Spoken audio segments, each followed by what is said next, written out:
From UFOs to psychic powers and government conspiracies, history is riddled with unexplained events. You can turn back now or learn the stuff they don't want you to know. A production of iHeartRadio.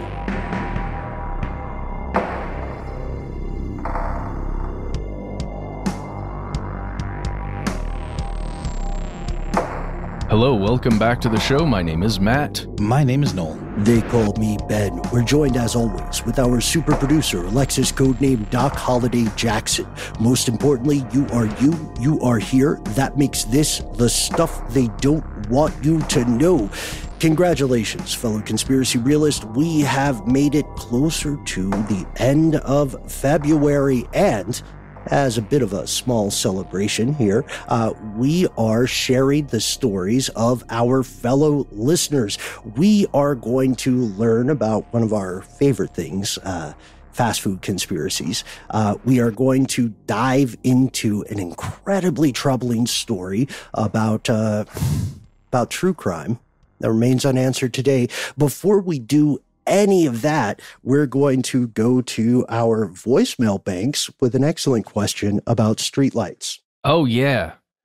What's a song with streetlights, guys? Streetlight people. Mm-hmm. Oh, okay. Yeah. Living just to find emotion. Yeah. Mm-hmm. Is that what it is? Yeah. Well, streetlights, guys. Let's hear from Matt. Not this one. The different Matt. Are they traffic lights or street lights? Street lights, baby. Oh, okay. Got it. Okay. All lights can be street lights. You know what I mean? That's very true. These are the lamps that illuminate streets and roads in your part of town. Guaranteed. Here we go. Hi, my name's Matthais, all good. I was wondering if you can help me research the purple lights that are appearing near like rest areas and main off-ramps off of highways and interstates. I live up in Washington, Olympic Peninsula, and I've noticed there's lights close to the Walmart.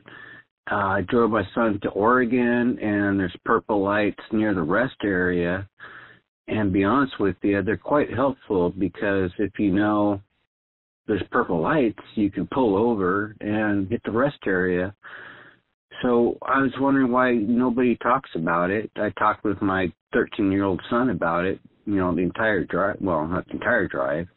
But nonetheless, can you help me figure out what's going on? Because I think it's a good idea, but some people may not like it. All right, guys. Love your show. Haven't missed a one. Trust me. It's part of my life that I can't get rid of, kind of like my finger. So, stuff you don't want to know, you're my pinky finger, and I won't cut you off, ever. All right? Love you guys. Bye. just don't cross the Yakuza. Well, that's good to know. That's a very, very interesting reference, Matthais or Matthew. Isn't it? Matt, I think the reason that I was confused or was asking about traffic lights, because in my mind, I'm like, what if there was a fourth color of traffic light? And it was purple, and then they were just spontaneously doing that without being programmed or having the right color lens to do so. Oh, that still is wild. Why would this be happening? This is very interesting. Also, to be clear, I could have totally been in one of these environments and had no idea. Because of the color issue. Unfortunately, yeah. Yes. So, Yeah, well, purple would signify turn around, right? So it's like go, slow down, stop, turn around. Purple might just be like vibe it out. Boogie.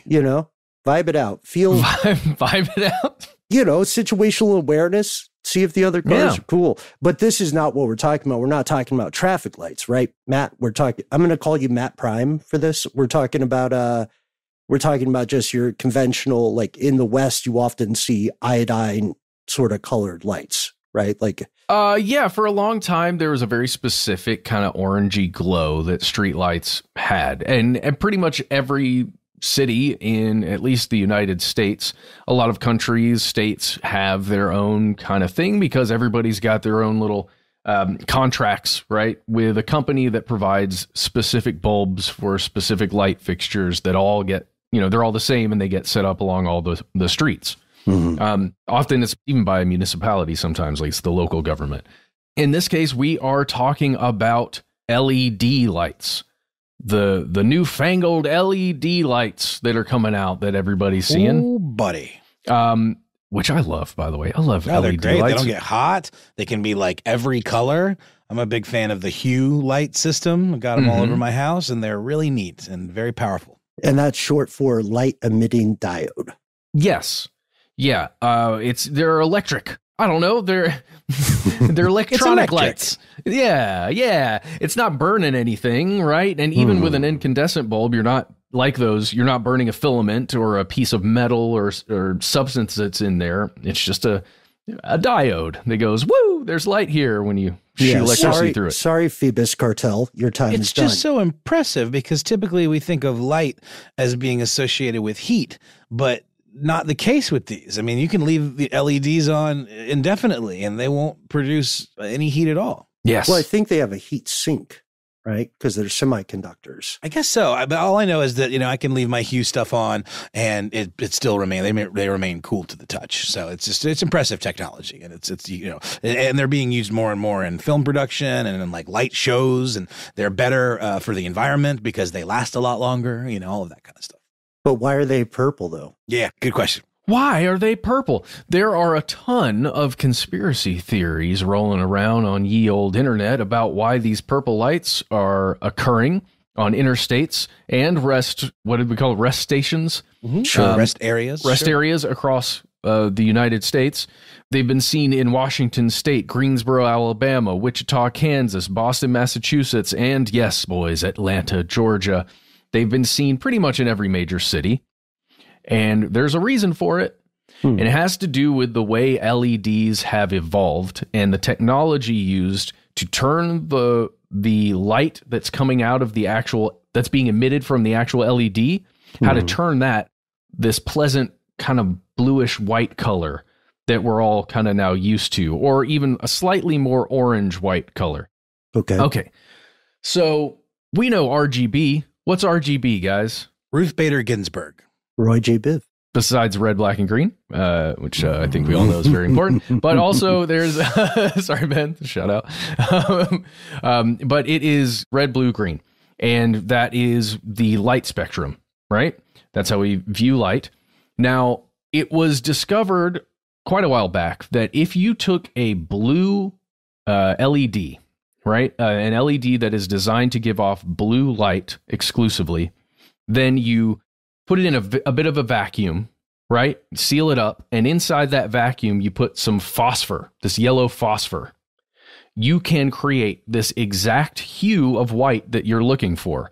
And you only need one blue LED rather than a series of LEDs that would create white light when it shines through, right? And the great thing is, guys, you could manufacture that white LED light a lot cheaper than if you put a more complicated series of LEDs into one bulb, right?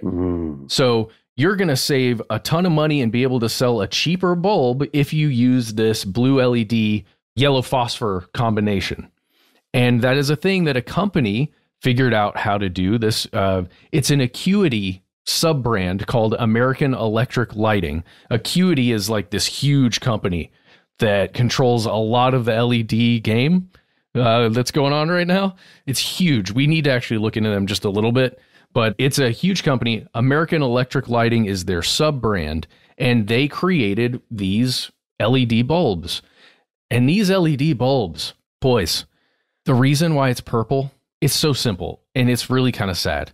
The container that's on top of that blue LED is starting to fray and break away. So more and more blue light is escaping and it's creating this purple hue. So you're still getting some of the yellow coverage, it's just changing basically the color temperature of the light. So it's a design flaw, essentially, in the But casing. it's not planned obsolescence. Well, allegedly, it's not planned obsolescence. According to the major stories, and there's not a ton coming out of the company Acuity that owns the sub-brand, but it is just a flaw in the manufacturing process. So these things were supposed to last significantly longer, but they did not. And across not only the U.S., but in Vancouver, in parts of Canada, and other places where these same bulbs have been shipped, they're all experiencing it. So there's basically a great purpling that is occurring and will continue to occur until these LED bulbs get replaced, which is happening, by the way. in cities across the United States. I don't really fully understand the tech behind this, but I do know that, Philips, another, lighting megalith that makes the hue bulbs, you can buy bulbs that only do white, and they're significantly cheaper than the ones that do like every color, which is, the hue bulbs that I have in my system. So I'm wondering if it's a similar deal with those, where I guess the color changing ones have some sort of series of LED lights that can then combine in various mixes to create whatever color and blend that you're looking for. There are a lot more components in a bulb like that, right? Yeah, which means they're significantly more expensive to manufacture, which means the price point for the end user is quite a bit higher. Philips bulbs, they're not as a big player in the game anymore because they make these, what a lot of people consider higher quality bulbs, because they're more expensive, because there are more components within them. These are like, if you imagine, if you ever been to a Home Depot or Lowe's or one of those places, and I just did this for my parents like a couple weekends ago. I bought like a 16 pack of bulbs, and you're going to replace all the bulbs in a house that's got old incandescent still. They're super cheap compared to like any of the other major LED bulbs. Especially if you buy in bulk. Right. I did something recently. I was not caught up with light technology because I am not a friend of the lights, but I found it's a dumb story. I want to be too personal here, but I'll show you guys a picture.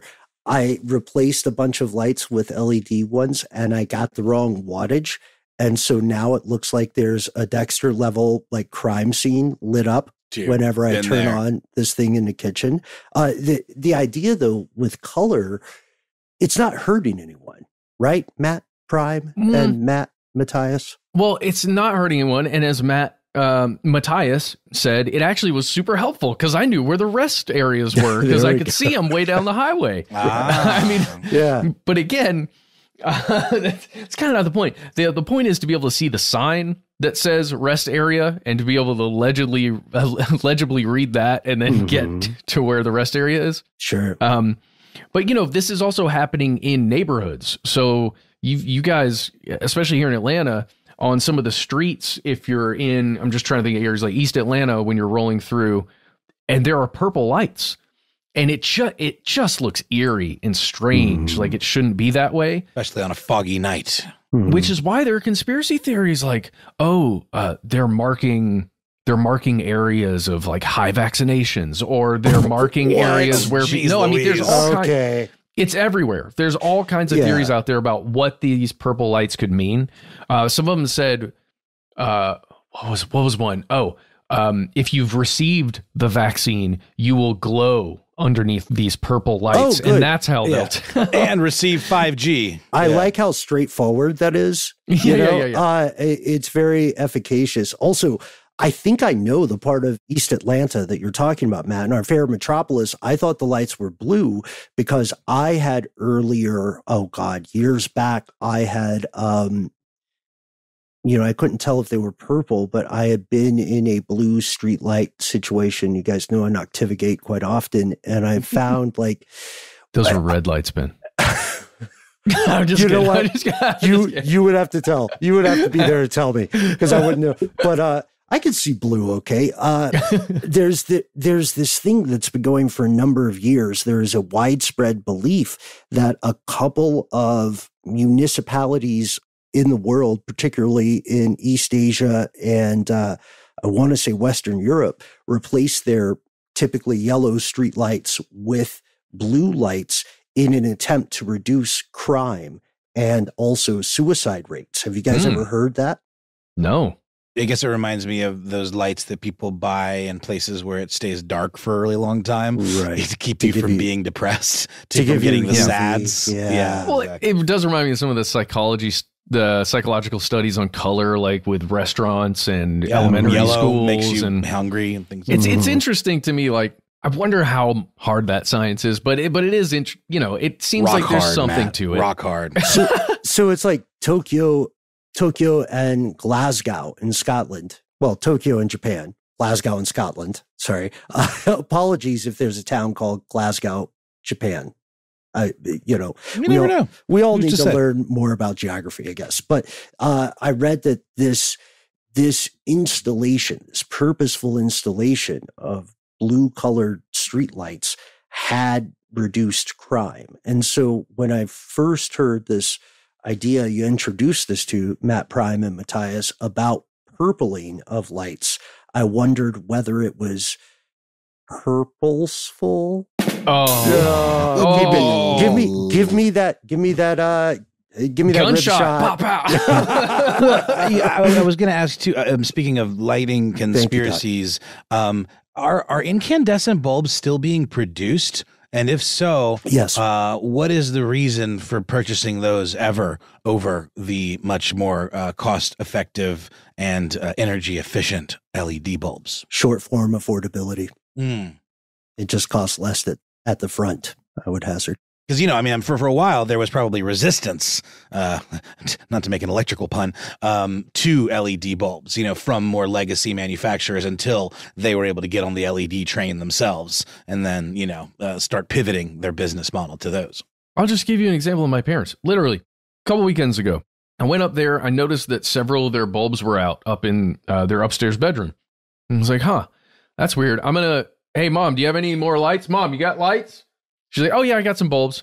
She brings to me a box of bulbs that I think she's had since 1996 or something. Yes. And they are all incandescent bulbs. And I go and I unscrew a couple in the bedroom. They're all incandescent bulbs.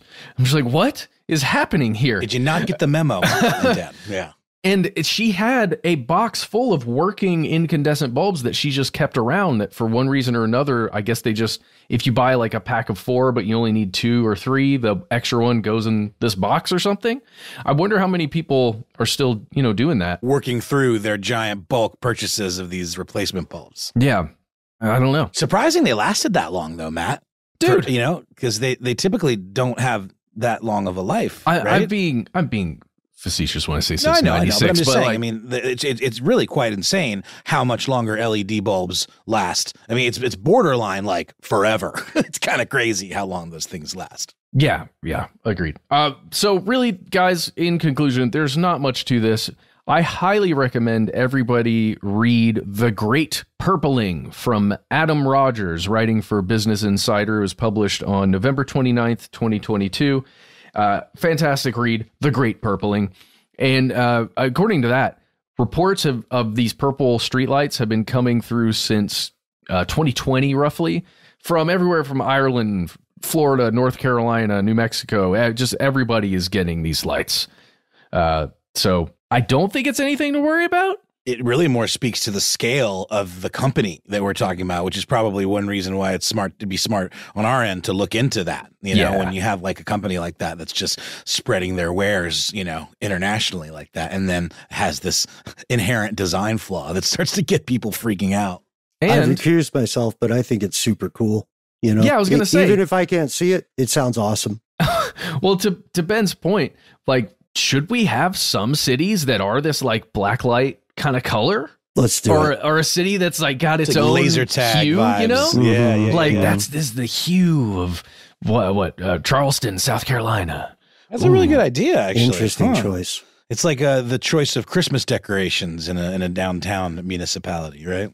I don't know. I think it would be cool. Identity. What would your city's color be? I don't know. Let us know. We'll tell you how to contact us at the end of this. We'll be right back after a word from our sponsors.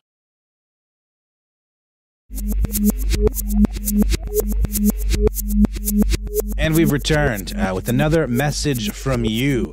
This message comes to us from K Knight. Knight. I think that's a nickname, but this is a fun one. Here we go. Hey guys, love the podcast. I've got a funny one for you. I've worked jobs wherein my car was my desk. Driving around involved taking my lunches at various fast food joints to save time. During COVID years, I found myself noticing a weird trend. Mind you, this is purely anecdotal, but when I would order extra ranch at places like Burger King, I'd almost always have to go back inside after it was left out of my bag, or would just huff to myself in disappointment and drive away in defeat with my sauceless fries. Supply chain shortages were, and still are, a thing. But I started to wonder, do some restaurants do this on purpose? Do some big chains do this to make millions? Here's where it gets interesting. BK, that's Burger King, charges anywhere from 10 to 25 cents per ranch pack. I imagine other drive-through restaurants are comparable. Let's assume some math here based on at least some realism. BK sells 2.1 billion Whoppers per year. Let's assume roughly half of them are meals with a medium fry. Let's then assume about a quarter of those are meals with an extra sauce, because what monster eats fries without sauce? That's 262,500,000 BK meals with sauce added on at, for simple math's sake, an average of 10 cents per ranch or buffalo, etc. dipping sauce. That's a profit margin of $26,250,000 on sauce. And I imagine the sauce is peanuts on the margins to produce. Let's say for each 10-cent ranch pack, a penny was needed to produce it. That still leaves us with an incredible net profit of over $20 million on sauce packs sold per year. If you're Burger King in the midst of a supply chain shortage, however, would you really want to be making $20 million when you could recoup the lost funds by basically selling the sauce and not giving it out? Let's imagine, as a hypothetical, that 1 out of every 10 customers is accidentally robbed of their sauce due to a drive-thru worker honestly forgetting to add it. Let's be honest, they are doing intense work on their feet on the daily and genuinely forget about sauces at times. Let's also assume for complicated orders, another sauce on average is lost. Then let's assume a manager, to make up lost revenue, encourages its staff to forget on purpose 1 sauce per 10 customers. That brings us to 7 sauces per 10 ordered actually landing in the bag. That's 30% of the sauce profit, $7,875,000 being forgotten, on purpose or with intention. That will be sold at that price without a need for profit loss due to supply. In essence, BK makes more than the $26 million on the sauce. They make the grand total of over $30 million as a result of leaving it out of 30% of orders. This is a certified lost in the sauce moment that I thought you might enjoy. Feel free to call me Kylo on the air. Okay, there we go. We're Kylo is what we were calling our friend here. If you use this, and feel free to include everything above and wordsmith it if you need to. Keep up the great work. Figured this oddity of an idea would be a nice respite from some of the more serious stuff. Take care. Woo! Interesting stuff. I mean, yeah, when you think about the scale of these types of, restaurants, these international, conglomerates, and I never really thought about how the sauce adds up. I certainly have been to places that don't, at least on paper, charge you for every sauce. But there are certainly places that do when you ask for extra sauce. And if you actually take the time to look at your itemized receipt, you'll see a couple of 10-cent charges or whatever for the sauce. And especially if you're at maybe a slightly more bespoke or upper end fast food place, they'll definitely charge you for the sauce, especially if they have branded, nice kind of proprietary sauces like a Chick-fil-A or what have you. But what do you guys make of this idea of intentional leaving out of the sauce in order to recoup some of this stuff? I don't know. I don't buy it. I think it's a little bit of a stretch. I think it's interesting to think about that. It is perhaps conspiratorial, and Kylo, I really appreciate your time here. It is, however, quite plausible in that we remember the franchise model, rules of the day, such that a lot of fast food enterprises, though they may seem uniform, are little fiefdoms regionally of their own. And that's why you hear little taglines like "with participating locations," right, for any kind of deal, because ultimately those franchisees can make the decision over what gets charged. I also could argue this is plausible due to the concept of shrinkflation. Remember when nuggets went from X number to Y number in some locations? That's because, increasingly as food costs skyrocket here in the US, people are going to fast food locations less often. It's kind of weird. We see this trend that's been going on, definitely escalating during the pandemic. So I would say, is Burger King overall, are they having boardroom meetings where they're we got to start screwing people over on the sauces? Probably not.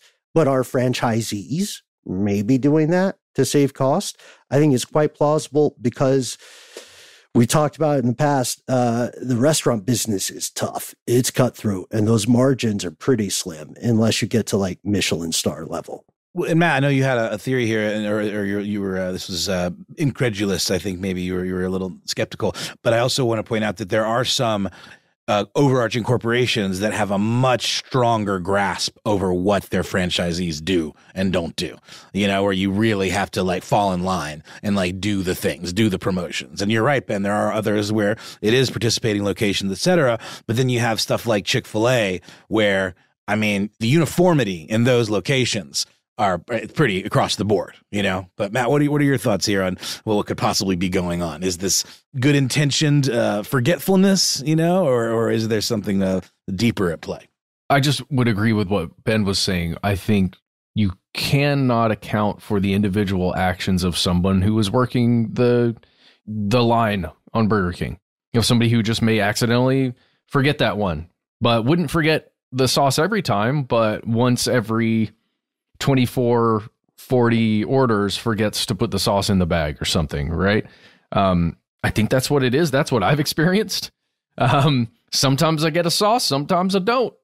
I don't know. I don't feel like there's any big money grab here because the money grab is charging 10 to 25 cents for a sauce packet, like what Zaxby's does now. That's another franchise, another brand.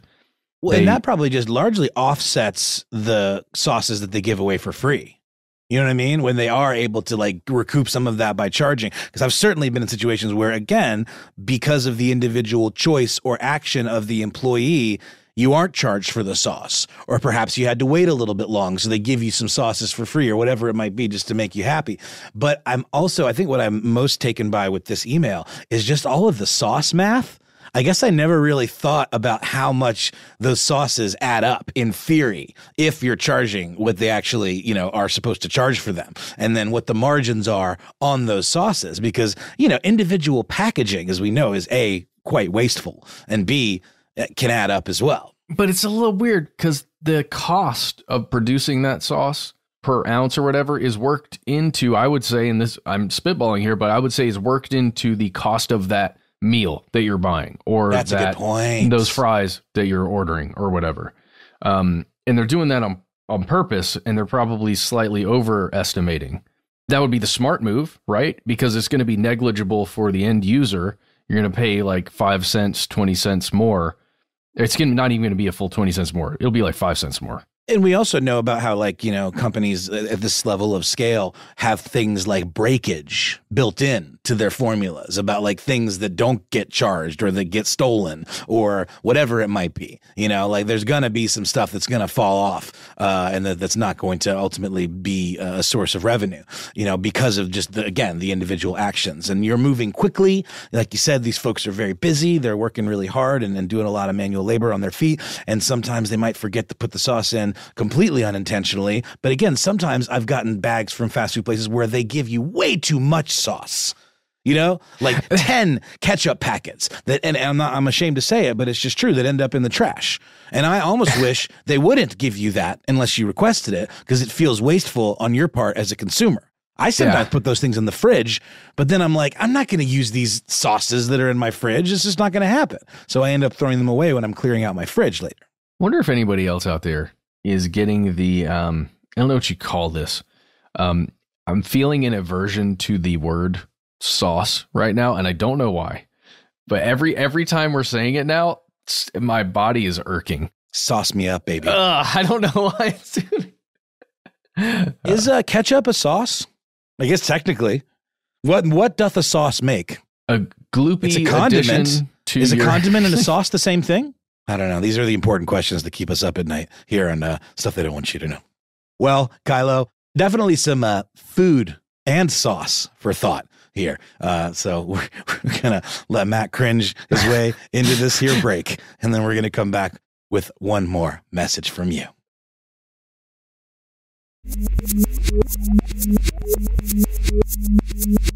And we have returned with a couple more messages. First, want to go to Curious in Seattle. Curious in Seattle, you said, hello, love your show. Have you ever done a deep dive into Thomas Wales, the federal prosecutor who was murdered in his Seattle home in 2001, a case which remains unsolved to this day? Quick response, we have not, Curious in Seattle, and thank you for bringing this to our attention. Curious, you continue saying it's been so hard to keep up with the theories and plot twist and speculation of FBI informants and cover-ups over the years. Wondering if you have any thoughts. Let's start there. Have you guys heard the story of Thomas Crane Wales? No, but on a cursory Google, it does seem that he was a big advocate for gun control. And I can only imagine that some of the conspiracy theories surrounding his demise might target folks that are not, about gun control. Matt, is this one familiar to you? No, I'm checking out the FBI website right now, learning all about it. Yeah, they have an open bounty for information leading to a conviction. The United States DOJ is offering a reward of up to $2 million, leading to the arrest and conviction of people responsible for the murder of this official. So let's go to the night of October 11th, 2001. It's a little bit before 11 p.m. Thomas Crane Wales is in the basement of his home in Seattle, Washington, where he is currently working as an assistant U.S. attorney. And he's been in that job for almost 2 decades. He's mainly focused on white-collar crime cases. He was shot several times through the window of his basement office as he was sitting by his desk writing on his computer. This doesn't immediately kill him. He expires at a hospital the next day, and to this year, right now, in the beginning of 2024, this has never been solved. As we pointed out earlier, he was involved in gun control, but I got to tell you guys, this is pinging my spidey sense. For everything that I've read about the story, it feels like there's something fishy at play, because whomever killed him was clearly executing a hit. It's fair to say. Like, they knew enough about the layout of the house to avoid certain indicators. They knew also, I don't know, but they also made dumb mistakes. Like, they left shell casings from the pistol behind. Interesting make of pistol, right? A Makarov pistol that apparently had some sort of aftermarket barrel. And I believe this individual was a big proponent of things like trigger locks. It was behind a referendum that would have required gun owners to use trigger lock. And he was president of an organization called Ceasefire. So it does feel like the type of stuff that this killer used indicates that they would have been someone who vehemently opposed everything that this individual stood for. Well, politically, it would be a pretty smart thing to use as cover, right? If you hired someone to go kill him, look like a gun nut, just angry and yeah. The FBI had a similar. I don't want to say that was their conclusion yet, but they had a similar contemplation. I want to give a big thanks to the journalist over at the Seattle Times, who you point out as well, Curious in Seattle, especially Mike Carter, who had a piece that was originally published in 2016. And these pieces still remain relevant because there has been no results in the investigation. There are a couple people that I should say law enforcement liked for this, including an airplane pilot who is living in Bellevue. And this guy was prosecuted by Wales before Wales was killed. It's going back and forth, but this is like an active mystery that has not been solved. Cartels have been accused. There have also been lots of allegations of conspiracy. And I'm pretty convinced at this point, though still got some strings out there, I'm pretty convinced that there is a group of people who knows the identity of the shooter. And I think the FBI might know who they are, but they can't move yet. Does that sound implausible? Not implausible at all. No, quite the opposite. There's an interesting little tidbit too about an FBI informant who said that like his cellmate of his copped to the murder, but then upon being on the receiving end of a lie detector test, that was believed to have been a fabricated story. But again, we also know lie detector tests are kind of pseudoscience. You're talking about Scott Lee Kimball. Scott Lee Kimball, who apparently was found to be a serial killer and FBI informant. That's a weird mix. Yeah, but it's also not uncommon for somebody who's already incarcerated to cop to something. 1,000,000%. They'll do it for a hot lunch. Yeah. Unfortunately, I know that sounds just to break the boredom. No, 100%. Yeah.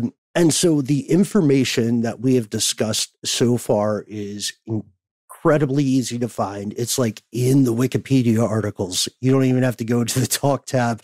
But the one of the other issues here is the idea of tracing back the firearms, right? We talked about that replacement gun barrel. One of the big parts of the investigation into this 2001 assassination has been tracking down over 2,500 replacement gun barrels. And that's entirely because it may be the break that investigators need in the case. And over the past 15 years, FBI has been able to track down all of those gun barrels. There's like 2,600 to their very first buyer, who was either a gun dealer or purchaser.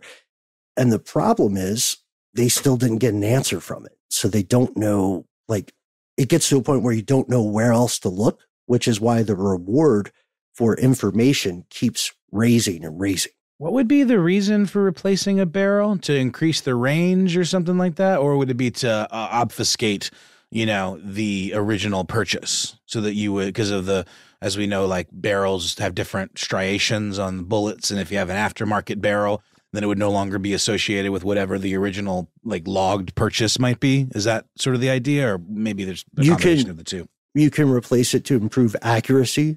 People often replace it to improve safety because, a firearm can get a lot of wear. We're talking cracks, bulges, erosion. We're not firearm experts, but there are absolutely legitimate reasons to replace a barrel. And it's strange because I'm looking through this case, Curious in Seattle, and what I'm finding is that the FBI never really gave up on it, even when the leads were increasingly sparse or increasingly dead ends. They do think right now, or at least several years ago now, but as of 2018, the FBI concluded that there was a contract killer. There was an active operative, a professional hitman or hit person who did the deed here. Is that what would put this in the jurisdiction of the FBI? The idea that it was a contract killer hired to assassinate a public official? I think it's more so that he was an assistant U.S. attorney. I see. This would be the only assassination of someone in that position in the history of the United States. Is it weird that it's exactly 1 month to the day after the September 11 attacks? I think that's, I'm glad you bring that up, Matt, because there's also the question of noise. Like, why don't more people know about this investigation? There are a lot of things that happened around 2001. I don't know. That's weird to me, but okay. Everything's fine.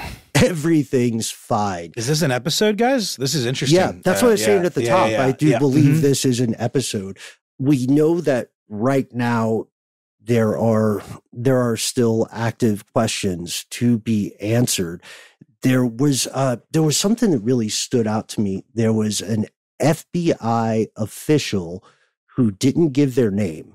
They were reported as an official, quote, familiar with the investigation, who said there is a very small group of people who knows what happened and they never talk about it.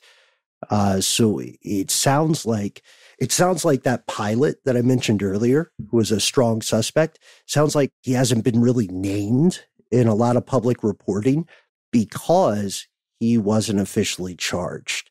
So it's something where, again, if you're one of the good guys, you have to fight by good guy rules. Did you mention, Ben, that in 2007, the FBI slashed the staff assigned to this case down to just 2? I alluded to that earlier with the way they trim down stuff. Is that an indication that they know what's going on, or that it's no longer a priority? That was my wondering. It's indicative of the battle over resources. Like how many hours of professional work can we put into something is the question they have to ask. And unfortunately, the question they have to answer at every annual review.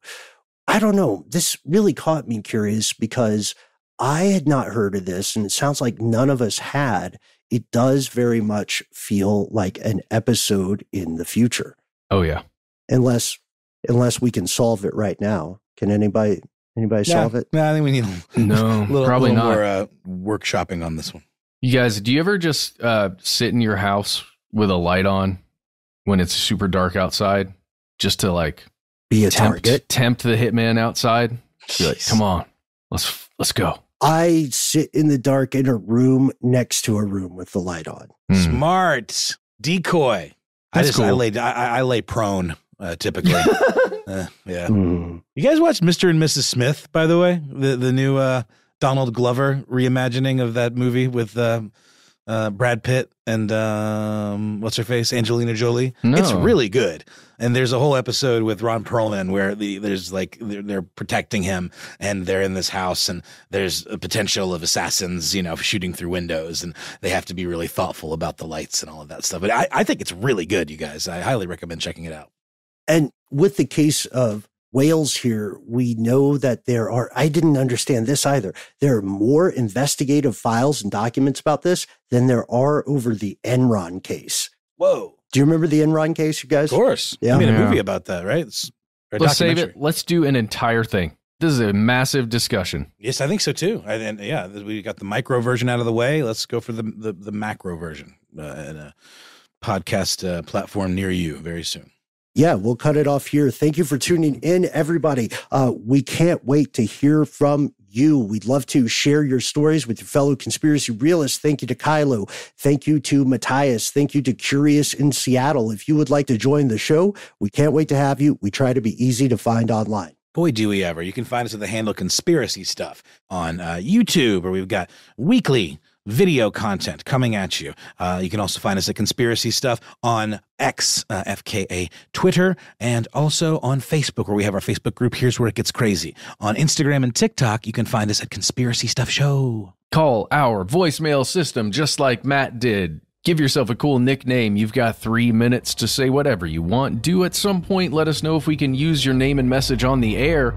If you've got more to say than can fit in that 3 minutes, why not instead shoot us a good old-fashioned email? We are the people who read every email we get. It's one of the absolute best ways to contact us. Give us the pictures, give us the ancillary links, tell us what's on your mind. We can't wait to hear from you 24 hours a day, 7 days a week, where we are conspiracy at iHeartRadio.com.